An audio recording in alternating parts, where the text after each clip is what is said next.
This is my Bible. I believe the words that are written in it. I receive the blessings from it.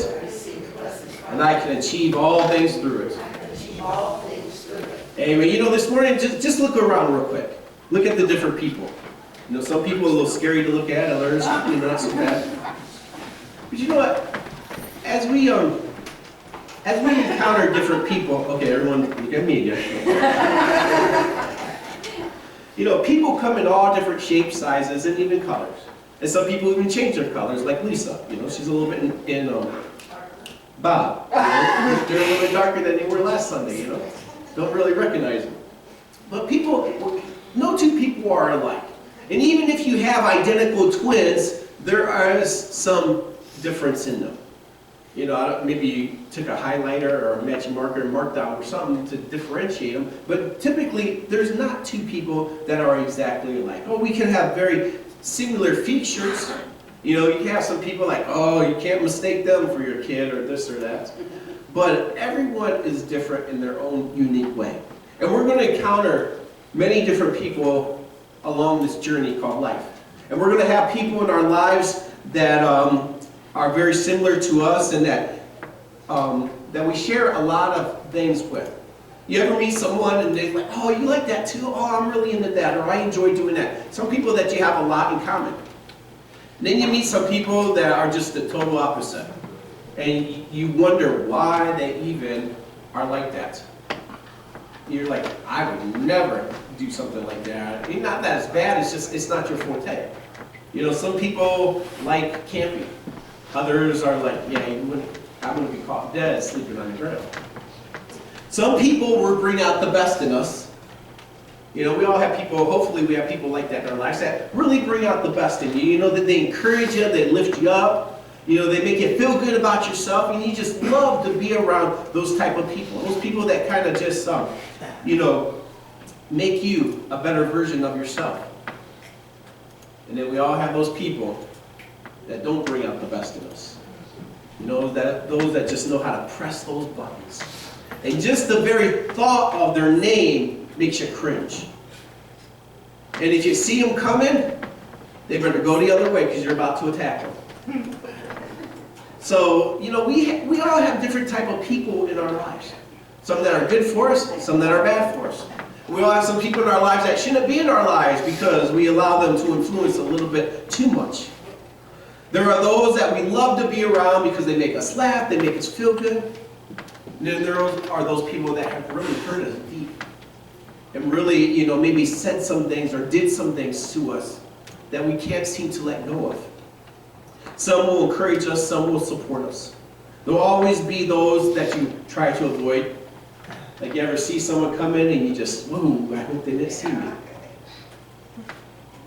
Regardless, there are always going to be people in our lives that will want there, and there's going to be people in our lives that we could care less if they're in our lives or not. People can either destroy you, or they can build you up. You know, it's like our tongue. They said that there's a lot of power in our tongue. We either speak life or we speak death. It's like a double-edged sword. And we're going to have people in our lives that are going to be good for you, that's going to encourage you, support you.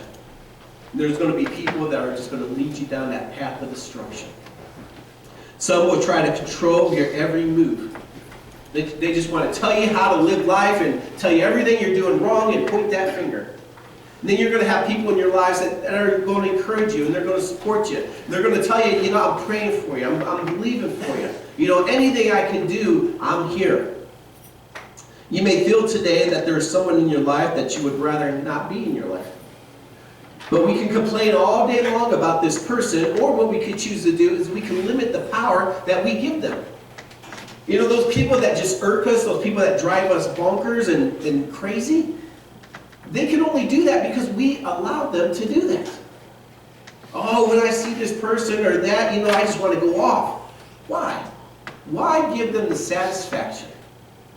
Why do that? You know, the power lies within us. Don't allow them to steal your joy. And that's what we do way too often. You could be in a great mood, you just living life and things are going good, and all of a sudden this one person just steps in there. And all this joy, all this excitement is just out the window. And all you have now is just hate building up in you, anger. And just seeing someone or hearing someone's name could put you in a bad mood. But don't allow them to make you miss out on what God has for you. And that's exactly what the enemy wants. You know, God uses people. How many of you have ever been used by God? Come on, everyone, just lie to me, put your hands up. There we go. We all been used by God. But you know, just as if God can use each and every one of us, we're just a vessel that He flows through. The enemy needs people to do his bidding as well. And he can use other people. And you know, we fall prey to that. You know, no, he doesn't, you know, encamp us and take over and, you know, possess us. But we allow ourselves to listen to the rumors, the lies. We allow ourselves to get filled with the hate. So what we need to realize is next time we're so quick to get mad at someone, we need to realize who the true enemy really is. You see, we'll get mad at this person and that person, but really, they're just a tool that the enemy is using. But that doesn't mean that they're, you know, innocent, because they still choose to be used by the enemy, just as if we choose to allow God to use us or not. Romans 8:31 says, "What then shall we say in response to this? If God be for us, who can be against us?" You know, and I think that's a verse that we need to all, you know, put to memory. Because so many times we wonder why is this person coming against me? Why am I being attacked from this direction and from that direction?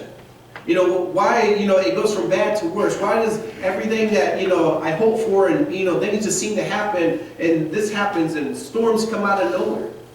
And we're so quick to just get to the point where we just feel as if, woe is me, I'm under attack. Pity me. But we need to remember what Romans 8:31 says. What shall we say to this? If God be for us, who can be against us? We're promised the victory.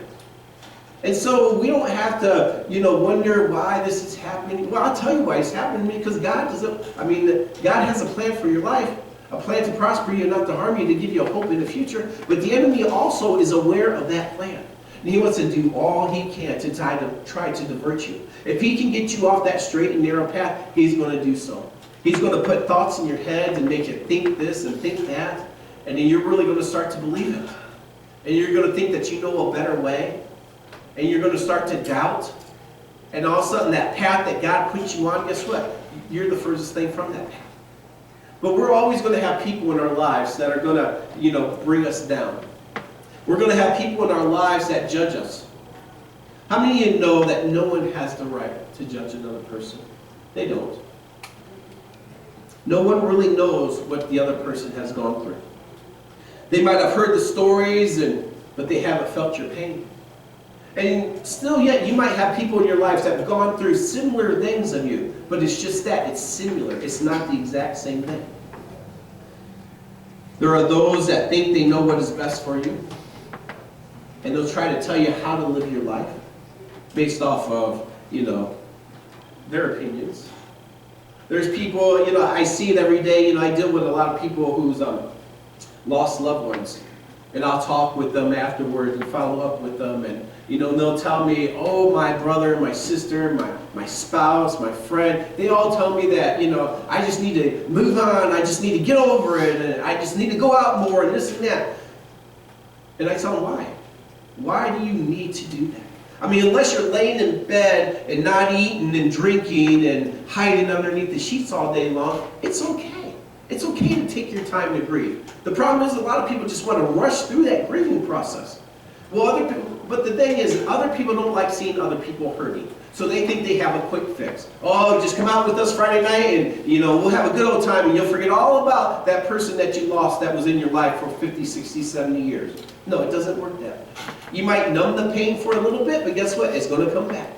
And it's going to continue to come back until you allow God to deal with it. But a lot of people like to tell other people what they think they should do or how they think they should do it. They'll try to tell you what they're looking for in you because they want to get their own way. And so sometimes we realize that these people in our lives aren't good for us. And then so we'll start to distance ourselves from these people. And that'll really tick them off. Well, why are you shutting me off? You know, why aren't you talking to me? Why aren't you coming over? And then we fall into the trap where we start judging them for judging us. You know, who do they think they are? The nerve of them. Like they ain't got any room to talk. And then we're just as guilty as they are. They're judging us and we're judging them for judging us. When does the judging stop and when does the love begin? When does hurting each other stop and we just begin to just be there for one another, encourage one another, and lift one another up? God alone is the only one worthy to judge us. And so this morning, if you feel you have a need to judge someone, don't judge me. Judge yourself. And see how far that gets you.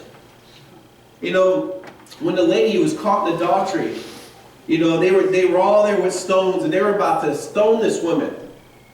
And they called Jesus and they said, you know, told him what was happening. What do you think Jesus did?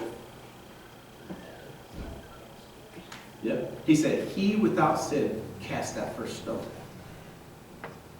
Everyone dropped those rocks. Because we without sin fall short of the glory of God. But guess what? Jesus had his stone and his rock in his hand. And he was without sin. He could have hit that woman if he wanted. Over and over and over again. But what did he do? Go forth and sin no more. He showed grace. He showed mercy. He showed love.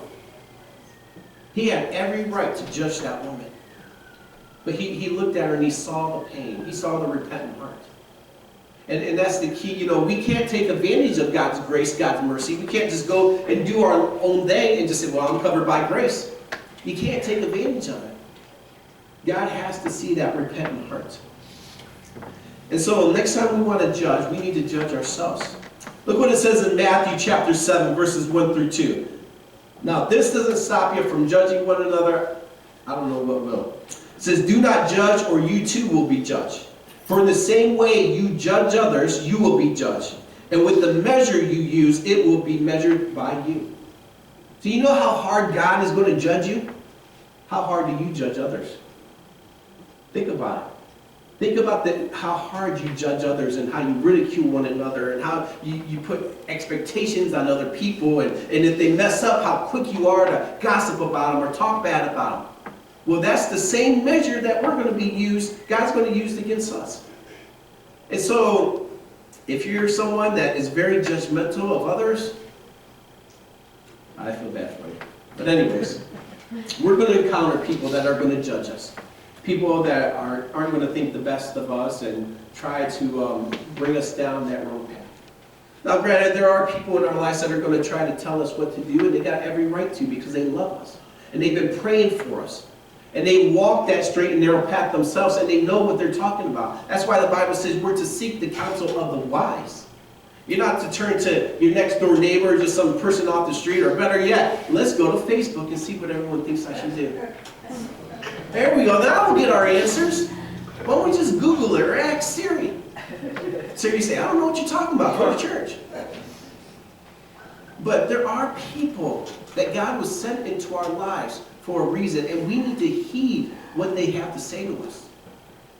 Because they know what's best for us because they've been praying for us. They truly love us. They want to see the best in us. And so, you know, a lot of times we're so quick to say, oh, you're just telling me how to live my life. Da, da, da. No, God is using them to speak wisdom into your hearts. But then again, we have to have discernment. We have to know when someone has best interests for us and when others just have their own best interests and want to get ahead. Then we're going to have some, with judging comes comparing. You know, it always happens. We stack our lives against others, and others will stack their lives against us, and you get frustrated, you get very disappointed. You know, you ever go out, I've used this example before, but you just go driving through some of those nice neighborhoods. You know, and you look at these beautiful houses, and then you drive into your driveway, and you're like, yeah, what a dump. But sometimes we do that with our lives. You know, well, look at their life. You know, they got their act together. You know, they're put together. They got a good job, drive a nice car. You know, got a nice spouse. You know, and we look at ours and we're like, yeah, it doesn't compare. But you know, we shouldn't compare. One of the Ten Commandments is don't covet your neighbor. You know, God's given us our own individual lives. And if He wanted you to have someone else's life, He would have gave you someone else's life. It's so important that we know exactly who we are and our value in Christ. A lot of times when we don't know who we are, and then we start comparing ourselves and trying to find ourselves. You ever try to mimic someone else's behavior because you think, hey, they seem to got it together, so I'm going to act like them. I'm going to do what they do. Others will try to judge you and bring you down because they're jealous. But it's important that we keep our heads up and we press on. You know, whenever someone is, coming against you, 99.9% of the time it's because they're jealous. They're jealous that you got something that they want. And so they're going to talk bad about you. They're going to try to bring you down. But when we start seeing our worth, you'll find it harder to be around those type of people.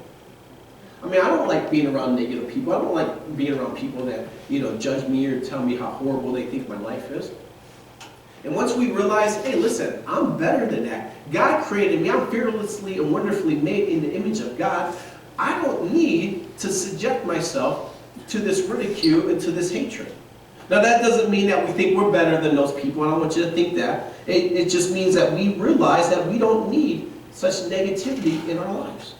And so just because we choose to separate from certain people doesn't mean that we're better than them. It just means that you're tired of being hurt. And that God didn't make you to be their doormat. Negative people are still yet to discover their true value and their plan and purpose that God has for them. And they don't quite see that yet. And so instead of searching to God for it, they would rather bring you down because misery loves company. It does. Instead of seeking out their own potential, they'll just try to bring others down to make themselves feel better for that brief moment. If I'm not happy, guess what? I don't want to be around someone who's happy. So I'm going to do something to hurt them. If I'm in a bad mood, I want you to be in a bad mood. If I'm sad, I want you to be sad. If I'm angry, I want you to be angry. That's how we are. There will always be someone in our lives that really doesn't want to see us succeed because they're jealous. Some people, you get a little happy when you hear something bad happen to them. That's what they deserve. Good. I'm glad. I'm glad things didn't work out. Why are you glad? Because things aren't working out for you? So you don't want it to work out for anyone else? Imagine that that one person that you don't really care much about. Imagine if you found out they hit the lottery. Oh, you'd be so angry. I'm his cousin. You'd be like, yeah. We don't like to rejoice with other people when we feel we don't have anything to rejoice about. And the more we entertain people in our lives that are negative, the more likely we'll start to sink to their level. It's so true. Standing up here, it's easier for me to grab a hold of someone's hand and they'll pull me down than it is for me to pull them up. It takes a lot of strength to pull someone else up. But it doesn't take any strength to yank somebody down. And as long as we're staying held on to people like that are pulling at us, eventually we're going to fall. And we're going to stumble, we're going to fall, and we're going to get hurt. Now, ever so often, you'll muster up that strength and you'll be able to pull someone up to your level. But the problem is, they don't want to get up to your level, or they will be climbing up there themselves. They're just, hey, you fall down, now we're all down here together. Because it doesn't take much effort or strength to live a negative lifestyle. But to have peace that passes all understanding, to have the joy of the Lord to be our strength, that requires some effort on our part. That requires us trusting God. It requires some sacrifice on our part, some surrendering. And that's not easy to do. But God has a plan for our lives, and it's up to us if we're going to allow others to determine if we're going to fulfill that plan or not. There are a lot of people that won't do what God wants them to do because they're afraid what other people might think of them. But little do they know that those people that they're trying to satisfy don't want the best for them.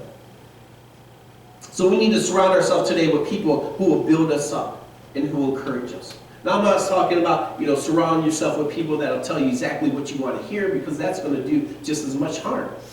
But surround yourself with people that are going to be praying for you. People that truly love you. You can tell someone something in their lives that you don't agree with. You could either tell them in a negative way or a positive way. You could say, I see how excited you are about this opportunity, but you know what? Have you ever thought that maybe God had a different plan for you. That maybe this isn't what exactly God would have. And I'll tell you what, let us pray. And let me encourage you. And all of a sudden you can get this person thinking differently. All by being positive. But instead what we like to know, why in the world would you want to do that? Oh my gosh, that is the most stupidest thing I've ever heard come out of your mouth. That's how we respond to people. But we don't need to respond to people like that. We need to build one another up and encourage people. Build a circle of friends that you can each pour positive words into their lives. Like I said, don't just surround yourself with people that want to hear, will tell you what you want to hear, but people who will be honest and true to you. People that will encourage and lift you up. Pray for those that are selfish in their relationship with you and they only want the best for you because they want the best for themselves.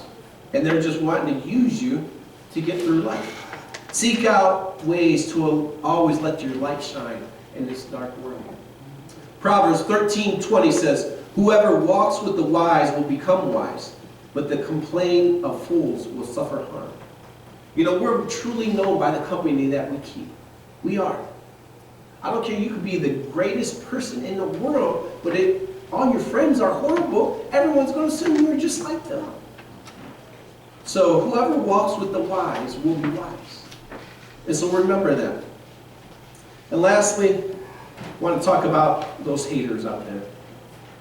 Haters are going to hate. It's true. Some people will bring you down when they see your life changing for the better. It's true. They will. As soon as you start getting your life in order and getting things on track, people are going to start hating on you. People are going to try to discourage you. People are going to start rumors about you. People are going to try to get you thinking in a whole other direction because they don't want you to get ahead. They will try to make themselves feel better because they don't have the willpower to do what you're doing. You're making a difference in your own life. You started coming to church. You started praying. You started reading your Bible. You started, taking that hard look at yourself in the mirror. And you start seeing areas, things in your heart that shouldn't be there. And so you made your prayer, Psalms 51:10, "Create in me a pure heart, O Lord, and renew a right spirit within me." And so little by little, day by day, you start changing in many different ways. But other people don't have the strength to do that. And so they start hating on you. They start discouraging you.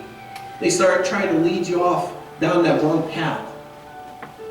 Others find it much easier to bring you down than to try to rise above their situations.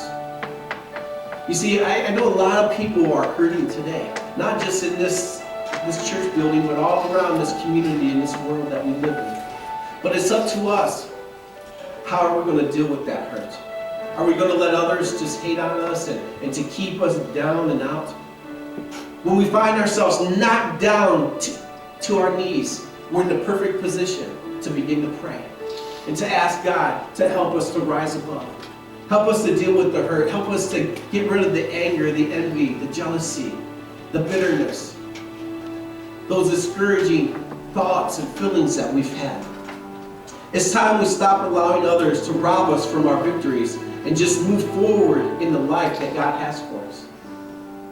So often we let other people dictate how our day is going to play out. All it takes is one person to say just the wrong thing and your entire day will ruin. It doesn't matter what God had in store for you that day, that one person just stole it away. So, we need to ask God to send people into our lives that are going to encourage us, support us. And so those people that aren't good for us, those people that kind of bring us down, do we think we're better than them? No, we don't. Do we think that they're a lost cause? No. All we have to do is just pray for them. Pray for them. It's easy just to cut people out of your life. Oh, they're no good for me, they're gone. We hit that delete button on Facebook or we block them. But what we need to do is pray for those people. Because chances are they don't know God like you know God. They haven't experienced His love like you experienced His love. Continue to encourage those But don't allow them to discourage you from fulfilling your God-given purpose in life. You know, the enemy is not going to sit back and just let you live this happy life. He's not going to do it. He's there to kill, steal, and destroy. But God is here to build, heal, and restore. He will not just let you live life to the fullest. I'm talking about the enemy here. You think he's going to sit back, oh, they're going to church now, just let them be. I'm glad they're happy. No, he's going to do everything he can to discourage you, to lead you astray. He wants to steal your joy, he wants to steal your peace, and he wants to take away your promised victories that God has given us. Just know today that you are a child of God, and great is our reward. So don't fear what others think or say. You can walk in the favor of God, because we have the promise of Romans 8:31. What shall we say to this? If God be for us, who can be against us? And so often, we come up short in life, and we blame others. Well, if they didn't do this, if that didn't happen, but the only person we have to blame is ourselves. So we can choose today to walk in our victories. We can rise up and be more than conquerors. Or we can live a life of defeat and regret. You see, the choice is always ours. Because God is more than able. He tells us in his word he's able to do immeasurably more than we could ever ask or imagine. Anything, whatever you have need of today, God is more than able to do it. Now, he might not do it how you want him to do it. He might not do it in your time frame. But he's already began the work. Even before you even asked, he knew what you have need of.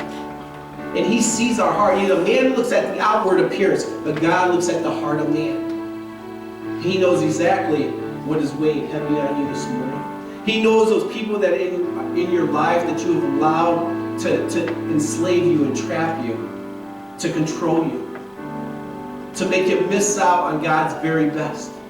He wants more than anything just to be that friend to you, that's sticking closer than a brother. Because he says he'll never leave us, he'll never forsake us. People come and go, but God is always in control, and he's always here. And he just wants to lift us up today, strengthen us, encourage us. Like I said, people come in all shapes and sizes and colors. But God is a God that changes not. He's the same yesterday, today, and forever. And what he does for one, he'll do for all. He's not a respecter of people. And you don't have to, feel as if you have to, accomplish so much in life or read the Bible for so many hours or pray for so long or attend church for so many weeks in a row before God's going to bless you. God is at work behind the scenes. And his grace and mercy is fresh and new each and every day. And so this morning, if you need prayer, we encourage you to come up. It's time that we take ownership for our own behaviors. It's real easy to blame others for our actions. It's real easy to blame others for putting us in a bad mood, but we allowed them to put us in a bad mood. We can have the joy of the Lord every single day. Now, does that mean we're always going to be happy? No, there's different seasons in our lives. There's a time to plant, there's a time to uproot. There's a time to be born, there's a time to die. There's a time to laugh, there's a time to dance, there's a time to weep. But we need to realize that with God, all things are possible. And during those moments where we feel as if we can't go another step, that's when we just need to just allow God to carry us and to take us where he would have us to go. We need to be his outstretched arms. We need to be his mouthpiece. We need to be his feet. We need to be a vessel that he can flow from. And we need to just tell God, God, let your will be done. Your perfect will. Whatever it is you would have for me. He's seeing God knows right where you're at today. And so this morning, he just wants to meet your needs. But the question is, are you going to allow him to? We have not because we ask not. So I encourage you this morning to ask, and ask largely because God's more than able. Amen? Amen.